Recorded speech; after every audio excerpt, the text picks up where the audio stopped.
አቶ ደረጀ ልጃቸውን አቢጌልን ከቤት አባረሯት። ይገባታል። በዳጣ ላይ የሰራችው ነገር እዚህ ግባ ማይባል ተንኮል እህቷን አሳጥቷት ነበር። እንግዲህ በሰራችው መርዝ ምክንያት ውሃ ስለጠጣችው ውሃ ከመሞት ተርፋለች። እንግዲህ ፈጣሪ አላልኩም ብሎ አትርፏታል። እንደ የቷ ተንኮል ቢሆን ኑሮ በህይወት አትገኝም ነበር። ነገር ግን ራሷ ያን መርዝ ጠጥታ ነገሮችን በዳጣ ለማሳበብ ነበር የፈለገችው፣ ግን አልተሳካላትም። ይልቁንስ አባቷ ሁለተኛ ይች ልጅ አይኗን ማየት አልፈልግም ብሎ ከቤት እንድትባረር አድርጓታል። ሰላም ሰላም! ውድና የተከበራችሁ ቤተሰቦች እንኳን ደህና መጣችሁ። ለዚህ ቻናል አዲስ ከሆናችሁ ሰብስክራይብ በማድረግ ቤተሰብ ሆኖ እንዲሁም ነባር ቤተሰቦቼ እንኳን ደህና መጣችሁ እያልኩኝ እንግዲህ ዛሬ ዳጣ 31ን ይዤላችሁ መጥቻለሁ። በዚህ ክፍል አቢጌል በጣም መጥፎ ከመሆኗ የተነሳ ዳጣ እንደመረዘቻት አድርጋ ዳጣን ወዳልተገባ ወንጀል ውስጥ ለማስገባት እና ከዛ ከቤት እንደሚያባረሯት አድርጋ ተንኮል ሰርታ ነበር። ነገር ግን ያላሰበችው ነገር ነው የገጠማት። አቶ ደረጀና ወይዘሮ ማርታ የልጃቸውን ተንኮል ደረሱበት። ወይዘሮ ማርታ እንግዲህ ልጇ በጣም ተንኮለኛና ክፋት እየሰራች እንደሆነ ስለጠረጠረቻት ልጄን ሊያሳጣኝ የነበረን ሰው እንደዚህ በዋዛ ልለቀው አልችልም፣ እኔ በራሴ አጣራለሁ፣ ማን እንደሆነ ደርስበታለሁ ብላ ነበረና ባለችው መሰረት በራሷ ስታጣራ ስታፈላልግ ልጇ አቢጌ እንደሆነች ደርሳበታለች ማለት ነው። እና የጠረጠረችውንም ለአቶ ደረጀ ትነግረዋለች። በጣም እጅግ ልቧ ተሰብሮ አዝና እያለቀሰች ነበር ለደረጀ። ደሬ ይሄን ነገር ያደረገችው ልጅ አቢጌ ናት፣ ነገር ግን ለምን እንደዚህ እንዳደረገች እንኳን ግልጽ አልሆነልኝም። ስጠረጥር ግን እሷ ናት እንደዚህ ያደረገችው፣ ዳጣ ልትሆን አትችልም በፍጹም። ስለዚህ ነገሩን ማጣራት ይኖርብናል ብላ ለአቶ ደረጀ ስትነግረው አቶ ደሬ ደግሞ በጣም ደነገጠ። ምን? በፍጹም እንደዛ ሊሆን አልችልም።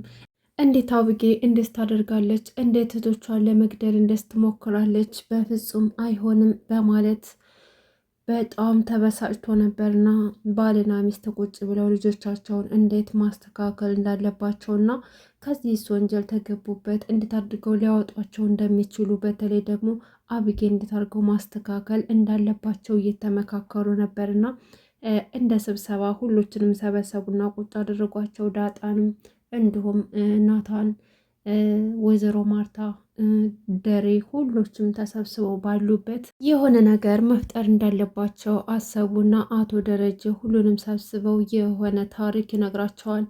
ያ እንግዲህ ታሪክ ውሸት ጥሩ እንዳልሆነና ትንሿ ውሸት አድጋ ሰዎቹን ወዳልተፈለገ ነገር እና ሕይወታቸውን እስከ ማጥፋት እንደሚደርስ ምሳሌ አድርገው ነገሯቸው ማለት ነው። እና በዛን አጋጣሚ አቢጌል በጣም ፈርታ ያየቻቸው ነበር፣ ምክንያቱም ስራዋን ስለምታውቅ ማለት ነው። ከዛም በኋላ ይህንን ነገር እያደረገው ማን ነው? ኮካ ውስጥ ማን ነው መርዝ የጨመረው እያሉ ጠየቋቸው። የምትዋሹ ከሆነ እዚህ ቤት ውስጥ እናንተ ሳታውቁ ለቤቱ ደህንነት ብለን ያስቀመጥነው ካሜራ አለ። ስለዚህ ካሜራውን ከፍተን ከማየታችን በፊት ማን እንዳደረገው ተናገሩ እያሉ አንድ በአንድ ጠየቋቸው። ዳጣም ተጠየቀች፣ ሁሎችም ናታንም እንዲሁም ደግሞ አቢጌም።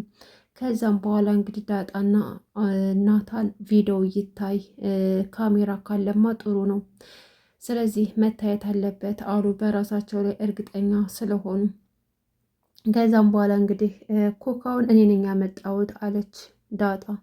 ነገር ግን እየታሸገ ነበረ ብላ ስትናገር አቢጌል ደግሞ ብርጭቆውን እዚሁ ሳሎን ነው ያገኘሁት፣ ነገር ግን ማን እንዳደረገበት አላውቅም እያለች መጀመሪያ ላይ ለመካድ ሞክራ ነበር። ከዛም በኋላ ካሜራ አለ እንዳትዋሺ፣ እውነታውን ነገር ተናገሩ እያሉ ሲያፋጥጧቸው እንግዲህ በስተመጨረሻም ቢሆን አቢጌል ራሷ እንዳደረገችው እና በሮሮዎችን ለመግደል ሙከራ እያደረገች እንደነበረ ነገረቻቸው።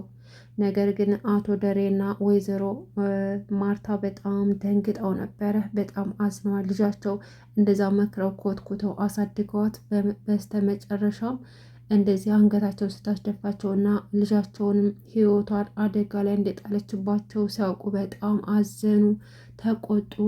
ደረጀ ወደ ውጭ ወጣና ብቻውን ውሎ መጣ። ተናዶ ተበሳጭቶ ነበረ።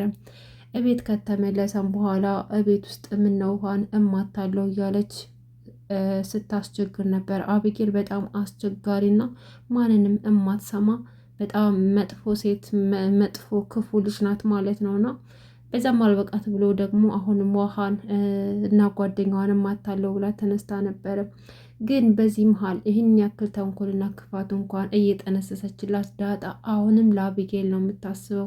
አሳዘነችኝ፣ ምን ልትሆን ነው እያለች ለናታን ስትነግረው ነበር። በዚህ ሁሉ ክፋት እያሰበችላት፣ እሷ ግን በምላሹ ጥሩ ነገር ነው የምትመኝላት ማለት ነው። አቶ ደረጀ እንግዲህ ልጁን እንዴት መቅጣት እንዳለበት አንድ ውሳኔ ላይ ደረሰ። እሱም ደግሞ አቢጌልን ለአንድ ሳምንት ከቤት አባሮ ብቻዋን የብቸኝነትን ህይወት አጣጥማይታው ብቸኝነት ሲሰማት ከመጥፎ ስራዋ ትታረማለች። ችግርን መከራንቴው ብሎ ወስኖባታል። መቶ ለማርታ ነገራት። ለአቢጌል ሻንጣዋን ልብስ ለአንድ ሳምንት የሚሆን እንድታዘጋጅላት እና አቢጌል ከቤት መውጣት እንዳለባት ለወይዘሮ ማርታ ነገራት። ወይዘሮ ማርታ በጣም ደነገጠች። እንዴ ደሬ ምን እያልክ ነው? እንዴት እንደዚህ ታስባለህ? አቢጌ እኮ እህቷ ውሃን ለመጉዳት ፈልጋ አይደለም፣ ሆን ብላ ያደረገችው ነገር አይደለም። እሷ የምትፈልገው ዳጣን ወንጀለኛ ናት፣ ልትገላይ ሙከራ አደረገች ብላ ዳጣን ከቤት እንድናስወጣት ነው የምትፈልገው። ይህን ደግሞ ከመጀመሪያውም ጠርጥሬ ነበር። ስለዚህ በሌላ ነገር እንምከራት፣ እንቆጣት እንጂ እንዴት ከቤት ትወጣለች ብላ ደረጀን ልትከራከረው ብትሞክርም ደሬ ግን ምንም ነገር መስማት አልፈልግም፣ ወስኛለሁ። ከዚህ የበለጠ ዝም የምንላት ከሆነ ሌላ ችግር ትፈጥራለች። ስለዚህ ዛሬ በእሷ ምክንያት በጣም ተበሳጭቼ ነው የዋልኩትኝ። አሁን እምልሽን ነገር ብቻ አድርጊ፣ በቃ ለአንድና ለመጨረሻ ጊዜ አቢጌል መቅጣት አለባት ብሎ ነገራት ማለት ነው። እንግዲህ ማርታም እንዳላት ባሏ ሄዳ የልጇን ልብሷን ለአንድ ሳምንት የሚሆን አዘገጃጀችላት። በዛን አጋጣሚ ግን ዳጣ በር ላይ ሁና ስታዳምጥ ነበረና ሩጣ ሄዳ ለአቢጌል ነገረቻት። ደሬ በጣም ተናዶብሻል፣ ከቤት ትባረር እያለ ነው። ስለዚህ ከዚህ ርቀሽ ሂጂ ሼሺ እያለች ነገረቻት። እሷ ግን ምን አገባሽ አንቺ፣ ምን ቤት ነሽ ደግሞ? አንቺ ነሽ እንዴ ስለ እኔ የምትመክሪኝ? ጥፊ ከፊቴ ብላ አባረረቻት። በቃ ምንም አይነት ጥሩ ነገር የማይወድላት ልጅ ብትኖር አቢጌል ናት ማለት ነው። ከዚያም በኋላ እንግዲህ አቶ ደሬ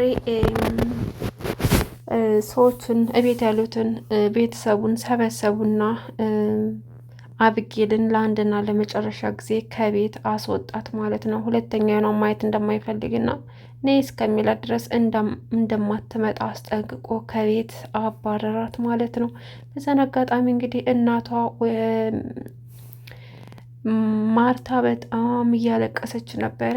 እናት አይደለች ከነ ክፋቷም ቢሆን ልጇን እንድትርቃት አትፈልግም። ግን በጣም እያለቀሰች ነበረ። ውሃ እያለቀሰች ነበር። አብሬያት ልሂድ ብላ ዳጣ ራሱ ልከተራት አብሬያት ልውጣ ስትል ደሬ አርፈሽ ቁጭ በይ ብሎ ተቆጣት። ማንም ሰው እንደማይከተላትና ስለ እሷ ምንም ነገር እዚህ ቤት እንዳይወራ ብሎ ጸጥ አረጋቸው። አቢጌል በነገራችን ላይ የእጇን ያገኘችው ይገባታል። በእሷ ስህተት እህቷን ህይወቷን አደጋ ላይ ጥላታለች። ስለዚህ ምናልባችም እኮ ውሃ ብትሞት ኑሮ ጸጸቱን አሰቡት። ስለዚህ የእጇን ያገኘችው ማለት ነው። ከዛም በኋላ እንግዲህ አቢጌል ስትወጣ ደግሞ ትልቅ አውሬ በሩ ላይ ቆሞ ነበረ እና ያንን ፈርታ ደግሞ ተመልሳ ወደ ቤትም ልትመጣ ትችላለች። እንግዲህ እሱን ሀሳባችሁን ኮሜንት ላይ ጻፉልኝ። ብቻ አቢጌል የእጇን ያገኘችው ከዚህ በላይም ይገባታል ማለት ነው። በህግ ራሱ መጠየቅ አለባት። ምክንያቱም ውሃ አሁን ላይ ደህና ብትሆንም ህይወቷን ሊጠፋ ይችል ነበር። ስለዚህ እንደዚህ በቀላል ነገር የምትተው ሰው አይደለችም። አሁንም እንኳን አትታረምም። ከሰራችሁ መጥፎ ስራ ከሰራችሁ ክፋት ምንም ነገር አትጸጸትምም፣ አትማርምም። እንደውም ጥሩ ነገር ያረኩ ነው መሰለኝ ይመስላትና እንግዲህ ዳጣ ይሄ ክፍል 31 ይሄን ይመስል ነበር። በቀጣይ እስከምንገናኝ ድረስ በያላችሁበት ሰላማችሁ ይብዛልኝ። ቻናሉን ሰብስክራይብ ማድረጋችሁ እንዳትረሱ። አመሰግናለሁ።